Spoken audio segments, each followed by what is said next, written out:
مسیحی محبت میں آپ سب کی خدمت میں بہت بہت سلام قبول ہو۔ دعا مانگیں۔ ہمارے سچے زندہ مہربان آسمانی باپ، ہم تیرا شکر ادا کرتے ہیں تیرے بیٹے اپنے خداوند یسوع مسیح کے لیے اور اس کے تجسم کے لیے، قربانی کے لیے، کفارے کے لیے، اور اسی کے خون کے بہنے سے دنیا میں سلامتی دی، ہمیشہ کی زندگی دی۔ تیرا شکر ہو اور آنے والے جہان میں بھی ایک ابدی جلالی اور مبارک امید دی، اس کے لیے تیرا شکر کرتے ہیں اور دعا مانگتے ہیں کہ ہم سب، میں اور ہم سب، تیری الہی سلامتی کا تجربہ کرتے رہیں اور تیری سلامتی ہمارے باطن میں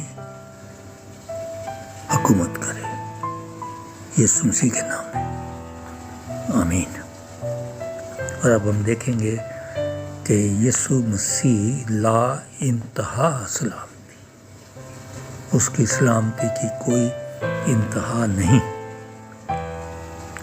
عالمگیر طور پر ہر انسان کے دل میں، خواہ وہ کسی بھی قوم، امت، قبیلے، زبان یا رنگ و نسل سے تعلق رکھتا ہے، یہ سلامتی جنم لے لیتی ہے، بشرطے کہ وہ شخص خداوند یسوع مسیح کو اپنا شخصی نجات دہندہ قبول کرے، اس کی عوضی موت اور کفارے پر ایمان لائے، اپنے گناہوں کا اقرار کر کے ان کو ترک کرے اور خدا کے پاک کلام کے مطابق پاکیزہ زندگی بسر کرے،